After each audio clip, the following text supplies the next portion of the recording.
Olá, bom dia. Você que nos acompanha aqui pela TV 61, estamos começando o nosso programa Bate-Papo com Hélio Dolly. Tudo bem, Hélio? Tudo bem, Negrão? Bom dia a todas e todas. Silenciando aqui um pouco o WhatsApp para não nos incomodar. Hoje, segunda-feira de carnaval, 28, último dia do mês, né? 28 de fevereiro de 2022. A guerra na Ucrânia continua aí a contra-informação, né? Na verdade, nós temos poucas informações sobre isso. Este é o tema que o Hélio vai abordar, trazendo aí as informações que ele tem sobre o que está ocorrendo lá. E vamos falar também sobre o posicionamento do presidente Jair Bolsonaro, que, de certa forma, conflitua com a da delegação do Brasil lá na ONU. Este é um ponto, né? O presidente mostra aí, de certa forma, uma certa atrapalhada aí em torno desse tema. E no baú do Hélio, o Hélio vai rememorar lá a Baía dos Porcos, a invasão dos Estados Unidos, a tentativa de invasão de Cuba em 1961. Embora ele fosse ainda um adolescente, ele tem informações sobre isso e, com certeza, está trazendo para a gente aqui análise sobre esse episódio que tem a ver aí com a questão da Guerra Fria, como estamos presenciando agora essa nova Guerra Fria. É isso mesmo, esse caso, esse episódio da Ucrânia, ele é assim, um desdobramento tardio da Guerra Fria, que parece que acabou, mas volta novamente esse conflito entre dois posicionamentos, não que a Rússia hoje seja socialista como era a União Soviética, mas a gente vê que essa polarização ela volta com força e essa guerra ela é um emblema dessa situação aí, isso do ponto de vista geral da história, né? Mas eu queria que você avaliasse.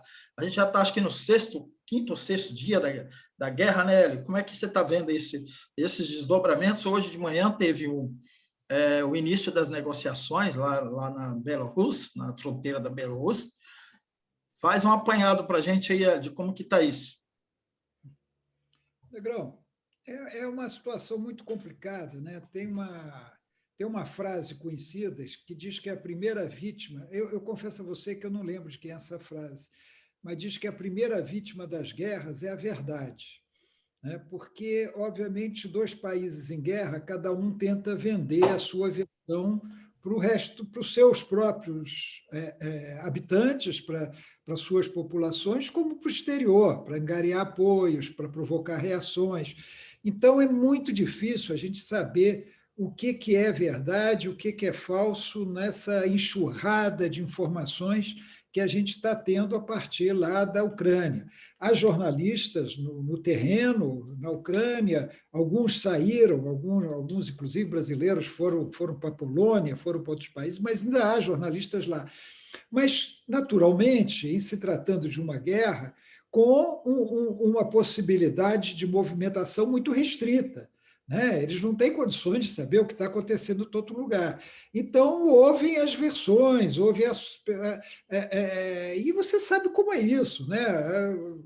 Facilmente se inventa ou se aumenta, né? Às vezes cai uma bomba, aí um conta de um jeito, outro conta de outro. Então, a gente já viu os próprios institutos de checagem já mostraram muitas informações falsas nessa guerra, né? Informações que chegam aos jornalistas e eles reproduzem, ou chegam as imagens pela internet e são reproduzidas. Já houve imagem de bombardeio no Líbano apresentado como bombardeio em Kiev. Já houve um tanque ucraniano atropelando um carro e se dizendo que era um tanque russo. Aí também já surgiu a história de que os tripulantes do tanque eram russos disfarçados de ucranianos. O repórter ouviu a história e reproduziu. Ele não estava lá no local para checar, para ver. É difícil mesmo, é praticamente impossível. Bom, eu estou falando isso para dizer o seguinte: a gente tem que ter cuidado com as informações que a gente recebe dos dois lados, né? Já se falou em 3 mil russos mortos. Não houve isso, nem ucranianos morreram, 3 mil ainda, provavelmente. Então, as informações se dizem. O que está acontecendo, de fato, que a gente pode comprovar, é que há uma ofensiva militar realmente da Rússia, estranha, porque a impressão que dá, às vezes, é que eles não querem avançar mais, mas aí já se apresenta como uma resistência ucraniana, que eu não acredito. Não acredito que uma resistência ucraniana esteja impedindo o avanço das tropas russas, mas isso é uma opinião pessoal minha. Eu acho que essa resistência ucraniana também está sendo vendida para exaltar os ucranianos, o governo ucraniano, mas isso aí, vamos, claro, resistência há, naturalmente há, mas não desse porte que se coloca. E há uma tentativa de acordo que poucos acreditam que possa dar algum resultado. O que seria o resultado desse acordo? Uma rendição da Ucrânia? A Ucrânia entregar as duas províncias da região do Donbás e aceitar que elas, vamos dizer assim, virem repúblicas independentes vinculadas à Rússia? O que seria exatamente a Ucrânia, o presidente da Ucrânia aceitar não entrar na OTAN, abrir mão desse ingresso na OTAN? Então, é muito difícil a gente prever o que está acontecendo pela falta de informação confiável que se tem do campo de batalha e das intenções. Hoje eu vi um comentarista dizer uma verdade: o que o Putin vai fazer é difícil prever. O Putin parece assim, meio imprevisível. Eu mesmo não achava que ele ia fazer uma invasão em grande escala da Ucrânia, né? Achei que ele poderia, no máximo, tentar ocupar ali aquela região do Donbás, na fronteira leste da Ucrânia. Ele invadiu. Agora, ele invadiu, mas não avança. Então, ele teve uma preocupação especial com Odessa, que é onde está a frota do Mar Negro, Sebastopol. Quer dizer, é difícil a gente entender tudo. Agora, uma coisa que eu acho incrível, Negrão, é como esse debate se faz no Brasil de uma maneira enviesada, né? Uma maneira muito enviesada. Eu acho que assim, as pessoas não entenderam que podem ser contra a guerra é ruim para todo mundo, a guerra provoca sofrimento, provoca mortes, provoca esse êxodo em busca de fuga. A guerra é terrível sob qualquer aspecto, inclusive para a própria população do país invasora, do país agressor, como nós estamos vendo agora, em função das sanções econômicas decretadas contra a Rússia.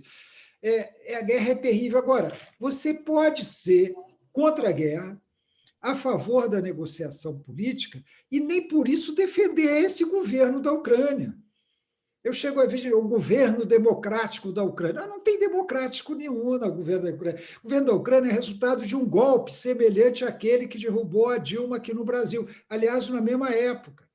Derrubaram o governo, massacraram a oposição, mataram oposicionistas, os nazistas, os grupos nazistas mataram oposicionistas, colocaram fogo no sindicato, causando 37 mortes em Odessa, e até hoje bombardeiam a região do Donbás, essa região separatista da Ucrânia, cometem as maiores violências, o presidente é conivente com isso, é um imbecil completo, conivente com isso, aceitou, começou a falar nessa entrada da OTAN, insuflado pelo Joe Biden, que para entrar na OTAN, acreditou nessa bobagem de entrar na OTAN. Uma coisa é ele ingressar na União Europeia, que é um acordo econômico, uma outra coisa é ele entrar na OTAN. Quer dizer, defender esse governo da Ucrânia não tem sentido. Você pode ser contra a guerra e não defender esse governo.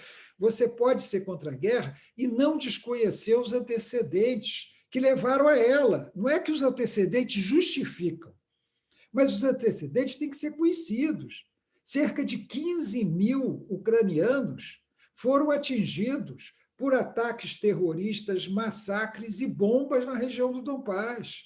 Isso nos últimos 8 anos. Você não viu a Globo News preocupada com isso, você não viu a CNN preocupada com isso. Você não viu, eu estou falando dessas duas que estão mais próximas da gente, mas você não viu a imprensa ocidental preocupada com isso. Esses antecedentes têm que ser considerados.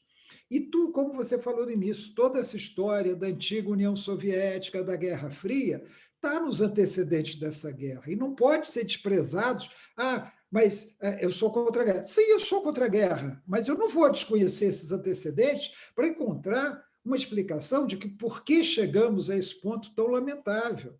Não dá para defender a OTAN. Os países democráticos da OTAN. Os países democráticos da OTAN querem fazer a ocupação econômica, querem destruir a Rússia. E, obviamente, a Rússia não vai aceitar ser destruída.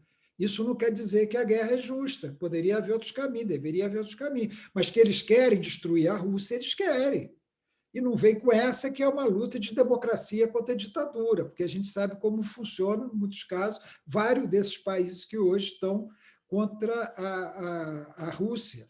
Né? Não reconhecer, eu já vi jornalista dizendo que não há grande influência nazista na Ucrânia. Ora, se não houvesse grande influência nazista na Ucrânia, jornalista é que já trabalhou na área internacional. Né? Não houvesse grande... Diga, né? Não, eu ouvi um jornalista dizer que não tem nazista porque não estão queimando judeus. Quer dizer, acha que o nazismo, claro que o nazismo ele prega e pratica a supremacia ariana, branca, tal, e essa coisa toda, né? Mas se não está queimando judeus, pelo amor de Deus, não é nazista, o nazismo não é só isso. O nazismo começou perseguindo todo mundo, começou perseguindo...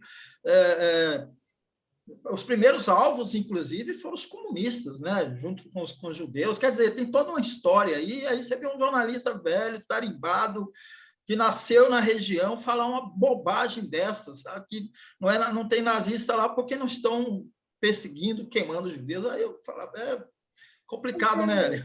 Parcialidade. Isso é eu costumo dizer assim, ou é ignorância ou é parcialidade. Ele pode escolher se ele quer ser ignorante ou se ele quer ser parcial. Porque, primeiro, as primeiras vítimas do nazismo foram os comunistas. As primeiras vítimas do nazismo, comunistas, foram queimados também em campos de concentração. Comunistas, inclusive, um grande número de comunistas espanhóis, fugidos da Guerra Civil Espanhola e que se asilaram na França e que foram presos na França e levados para campos de concentração. Parar com essa história de que nazista é só contra judeu. Depois, outra bobagem. O presidente é filho de judeus. Como é que ele pode ser nazista?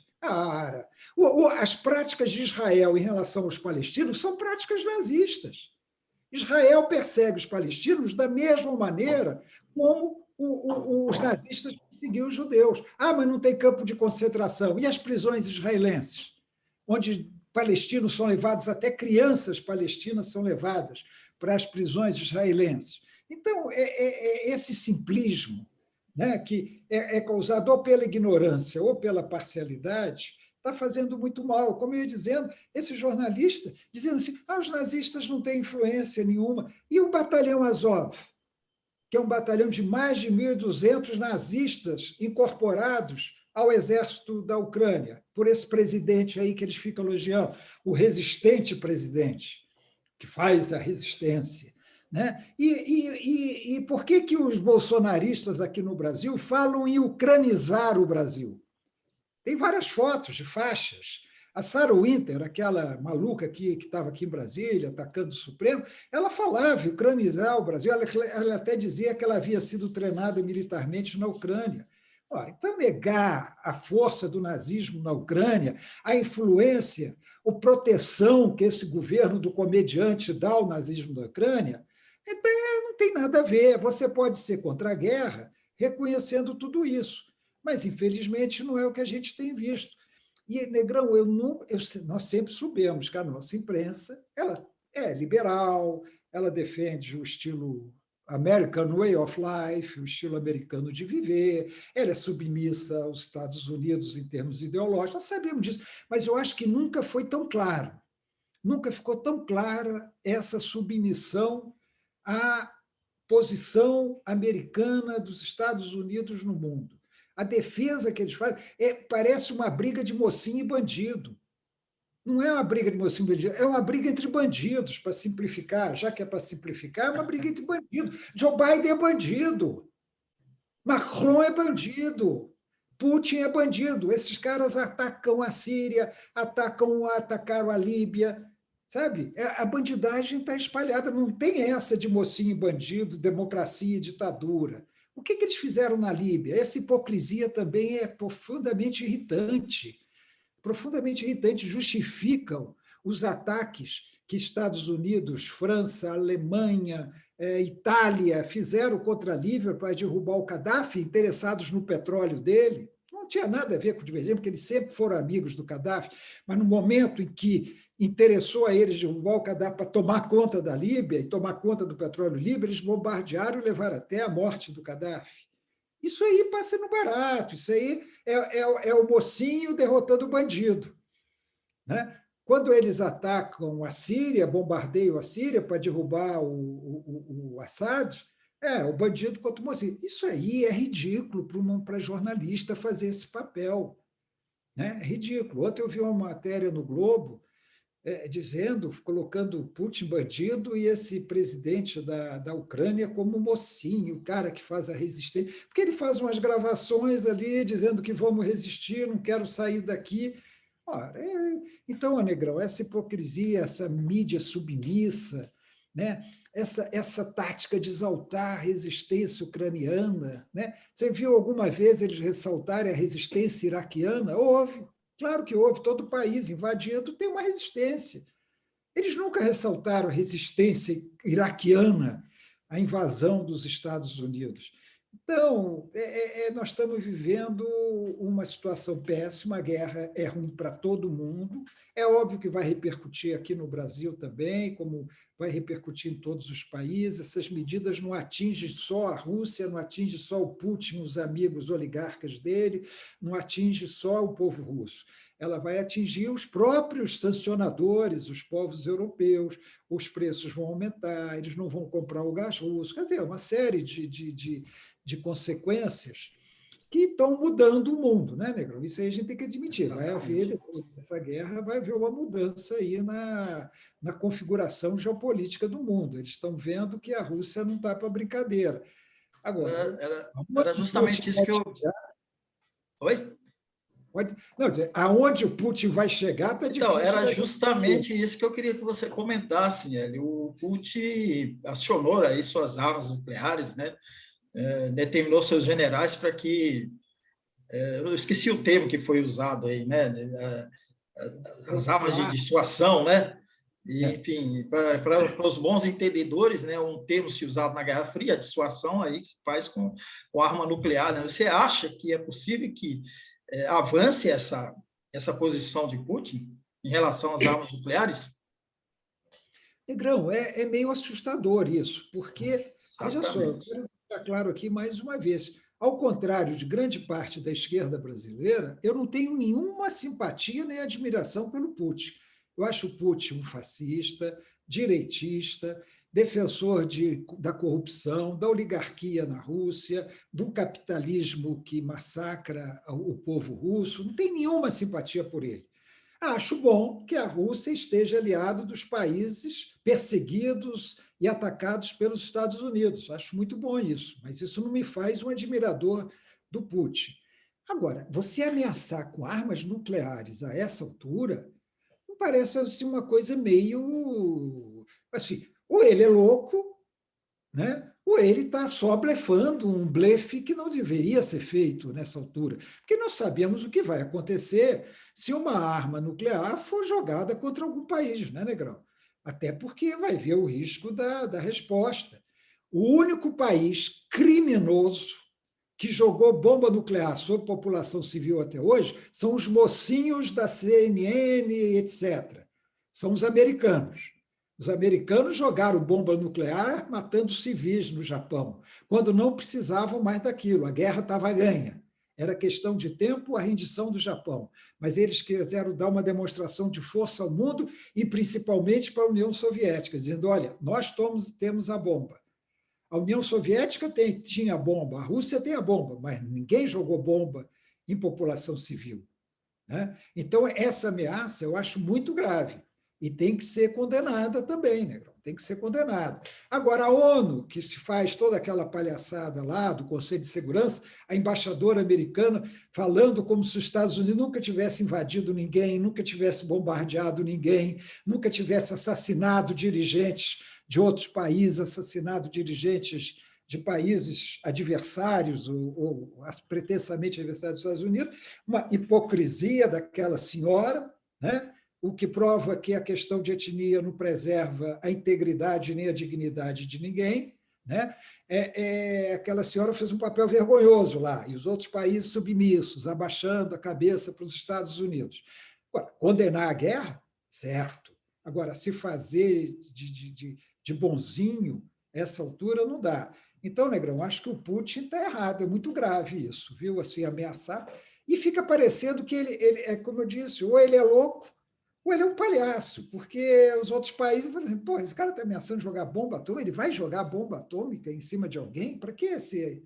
Olha lá. Tem outros meios dissuasórios de enfrentar essa situação.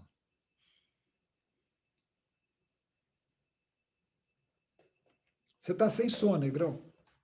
Opa, desculpa aí, eu estou silenciando porque eu estou num ambiente aqui que está muito barulho externo aqui, está interferindo, mas como você havia mencionado agora há pouco, o Putin, não vou entrar nas áreas, não vou entrar na Ucrânia, não vou fazer isso, não vou fazer aquilo, enfim, acabou fazendo tudo e essa ameaça aí nuclear seria a grande loucura, mas eu queria avançar com você para Bolsonaro. O Bolsonaro está com uma posição, ele esteve lá na Ucrânia, desculpe, na Rússia, cumprimentou Putin, foi recebido com honras de Estado e se posicionou ao lado do Putin no momento em que não tinha havido a guerra, né? Se posicionou a favor, apoiou as posições russas. Com a guerra, ele se diz neutro, mas faz um discurso criticando a Ucrânia, enfim, né? Em essência, ele está apoiando Putin. Existem vários ingredientes aí nesse posicionamento, né, Hélio? Primeiro, como você diz, né, não é guerra de mocinho bandido, é guerra de bandidos, né? Então, um bandido pode estar se aliando a outro bandido. Segundo, tem o fator Trump, que ficou contra o Biden e a favor do Putin, e a gente sabe qual é a ligação de Bolsonaro com Trump. E outro, aquele ponto que, inclusive, você já analisou aqui, que é a interferência que a Rússia, não necessariamente Putin e o governo russo, nas eleições, né? Então, são assim 3 ingredientes aí, e o conflito que ele estabelece internamente dentro do seu governo, né? Como representante do Exército, que é o seu vice-presidente, contra Putin a favor. Para não alongar muito, Hélio, mas lá no finalzinho, eu queria que você avaliasse esse anúncio do Bolsonaro de que Braga Neto possa ser o seu candidato a vice.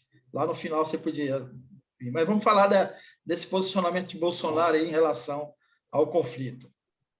Negrão, na verdade, você falou bem desse posicionamento do Bolsonaro. O Bolsonaro está prensado por essa situação que você relatou. O Bolsonaro foi à Rússia, apesar de desaconselhado aí, porque já havia uma situação de conflito, não de guerra ainda, de conflito, manifestou solidariedade à Rússia, né? E a gente sabe, o Bolsonaro, a postura dele, ele não está contra os Estados Unidos, ele está contra Joe Biden. Ele está contra o governo do presidente que derrotou o Trump, porque o herói dele é o Trump. E ele sabe que um desgaste do Biden pode levar à volta do Trump ao governo dos Estados Unidos. Então, ele está cercado de circunstâncias. A circunstância de simpatizar com o Putin. Ele está nessa situação de simpatizar com Putin, ele está na situação de ser um adversário, entre aspas, porque o Biden não está nem aí para ele, mas ser um adversário do Joe Biden, né, de querer a volta do Trump, e ele tem uma parecença com o Putin muito grande, de repressor, de autoritário, né, de um pensamento de direita. Então, não dá para o Bolsonaro simplesmente condenar o Putin. O Itamaraty fez o seu papel no Conselho de Segurança da ONU. O Itamaraty fez uma posição correta no Conselho de Segurança da ONU, inclusive, pelo que se diz, ele queria amenizar a nota aprovada pelo Conselho. A delegação brasileira tentou amenizar a nota aprovada pelo Conselho. Mas o Bolsonaro põe tudo a perder. Né? E ontem ainda houve aquele mal-entendido. Né? Ele falou numa conversa de 2 horas com o Putin, interpretar o que ele tinha falado por telefone com o Putin. Imagina o Putin, no meio de uma guerra, falando 2 horas por telefone com o Bolsonaro. É tão absurdo. Né? E, no fim, não era isso. Ele estava se referindo à ida dele à Rússia. Então, o Bolsonaro, primeiro, o Brasil não tem a menor importância nisso, nesse processo. Menor importância. O Brasil não se coloca nesse processo. Segundo, o Bolsonaro é um presidente desmoralizado em todo o mundo, com exceção nos países quase fascistas, como a Ucrânia, como a Hungria, como, até certo ponto, a Polônia, que impediu a entrada de negros. Você sabe disso, né? A Polônia. Esse detalhe, hein? Os negros vindos da. Você vê, humanismo. Atitude nazista, né, Hélio Dolly? Mais uma atitude nazista aí. Atitude nazista. Se o refugiado é branco, lourinho, de olhos claros, pode entrar. Se é negro, não pode entrar. É assim que vigora ali naqueles países altamente influenciados pela doutrina nazista. Polônia, Ucrânia, apesar das negativas, Hungria. Mesmo outros menos, a República Tcheca, até certo ponto também, uma força muito grande do nazismo. E Bolsonaro não é importante, sabe, Negro? Então a gente fica muito cobrando aqui a posição do Bolsonaro. Tanto faz, não vai influenciar em nada, não vai ter influência nenhuma. Ele teria, porque ele não dá conta, ele teria que preparar o país para as consequências de tudo isso, consequência das sanções econômicas, do aumento do preço dos combustíveis, que é inevitável. O barril dos dólares já superou o barril de petróleo já superou os $100. Então, isso aí é que a gente vai ter que pensar. Pouco importa a postura do Bolsonaro diante da guerra. Muito bom. Em 1961, houve uma tentativa de invasão de Cuba pelos Estados Unidos e pelos cubanos que estavam lá financiados pelos Estados Unidos, a chamada invasão da Baía dos Porcos. É isso, Hélio Dolly? Negrão, eu falei da outra vez. Olha, quando houve, você me envelheceu além do que eu estou. Você falou que eu era adolescente, eu era criança. Quando houve a invasão, foi em 1961, eu tinha 10 anos de idade. Pré-adolescente. Eu ainda morava no Rio, eu estava morando no Rio. Logo depois eu vim para Brasília, em 61, vim em julho. E foi em abril, esses fatos foram em abril. Alguns amigos meus que assistem nosso programa falaram: porra, fala da invasão, você não quis falar da crise dos mísseis, da invasão. Falou: bom, para falar das crise dos mísseis, que foi em 62, eu teria que falar um antecedente importante, que foi a invasão. Essa invasão que nós chamamos de Baía dos Porcos, e os cubanos chamam de Playa Girón. É o mesmo lugar. É uma baía que tem uma praia, tem várias praias. Então, eles chamam de Playa Girón. Né? Isso aí, Negrão, é um episódio interessante, porque você mostra a hipocrisia americana. A hipocrisia americana não vem de hoje. Os Estados Unidos já tinham derrubado um governo legítimo na Guatemala, em 1954, porque esse governo, segundo os Estados Unidos, estava adquirindo tonalidades esquerdistas, comunistas. Foram lá, provocaram uma rebelião, invadiram, derrubaram o presidente, Jacob Arbenz, e já tinha havido isso em 54. Assim, por exemplo, por que eu posso falar também um pouco?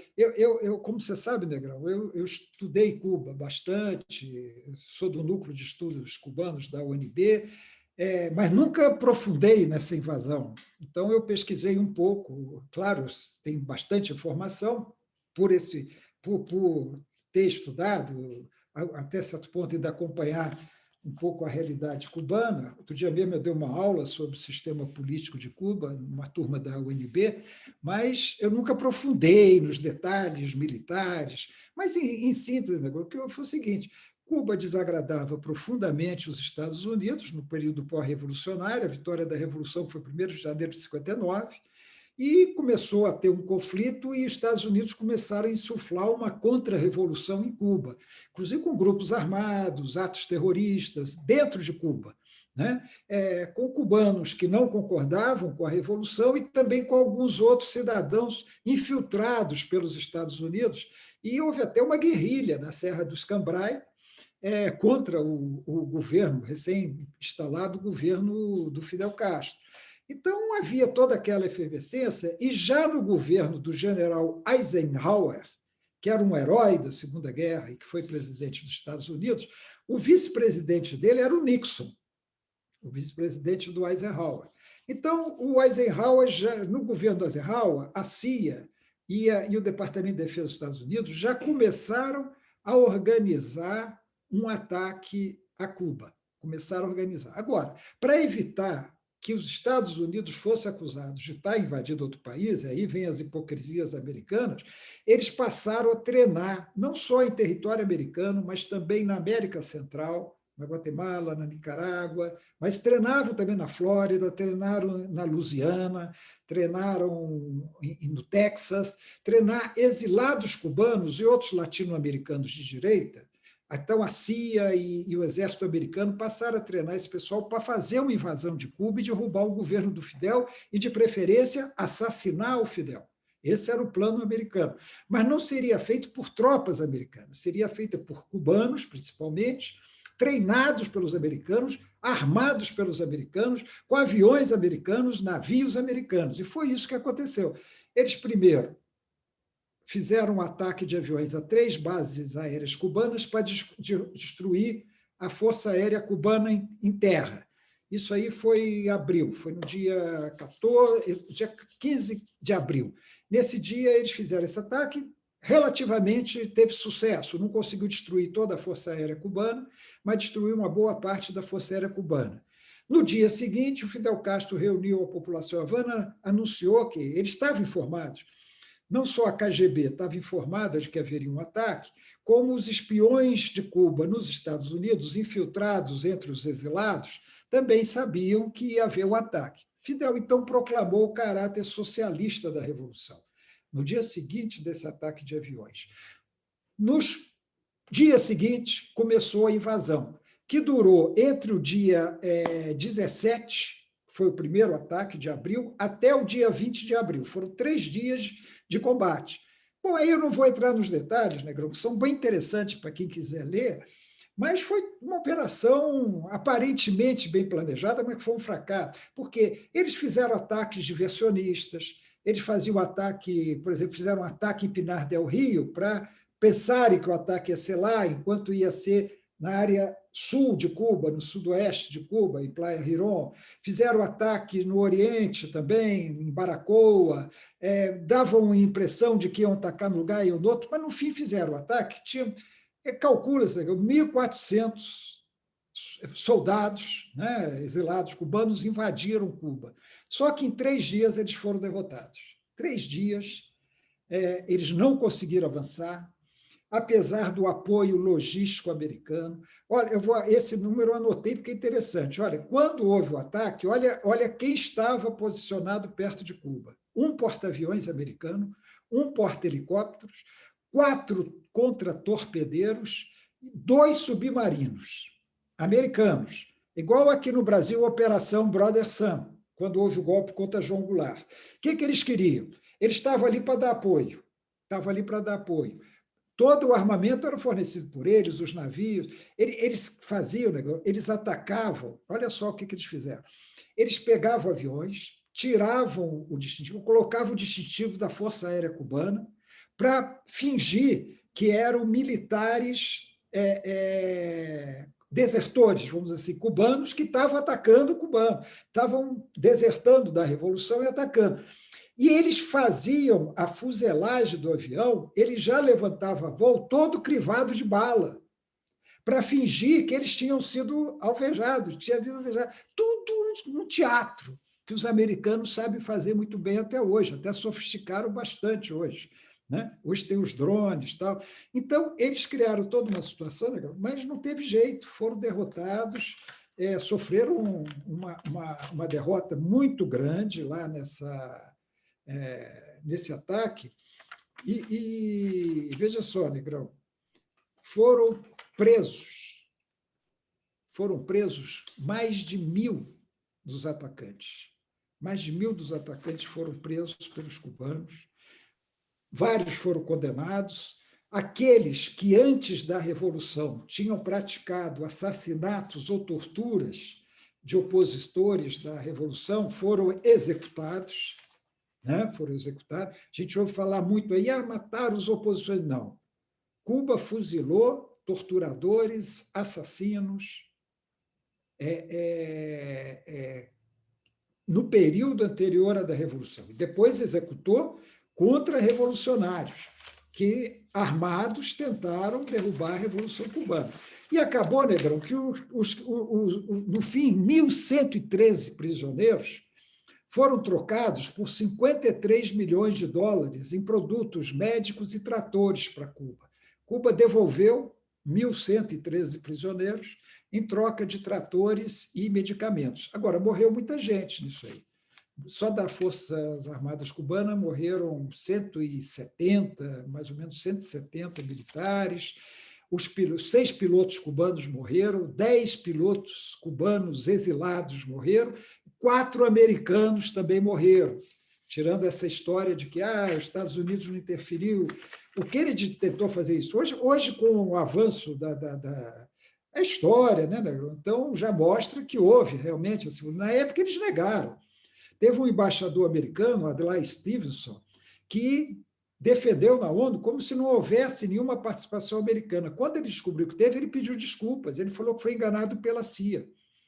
Ele foi enganado. Foi um grande fracasso dos Estados Unidos, um grande fracasso da CIA, do exército americano que se envolveu nisso aí, e o Kennedy acabou demitindo os diretores da CIA por causa disso. O Kennedy ficou vendido nisso. Ele mesmo depois disse que ele não tinha todas as informações. E o caso é que eles esperavam, só para terminar, eles esperavam que houvesse uma grande revolta do povo cubano contra a Revolução. Só que não houve essa revolta. Aqueles que poderiam se revoltar foram imediatamente neutralizados pelas milícias cubanas, pelos civis cubanos. Foram imediatamente neutralizados e não houve a tal revolta popular. E um cara que depois ficou famoso, Negrão, Howard Hunt, você não sei se você vai lembrar desse nome, Howard Hunt era um dos envolvidos no Watergate. Anos depois, foi preso, condenado pelo ataque à sede do Partido Democrata, pela espionagem na sede do Partido Democrata. E o Nixon era o presidente.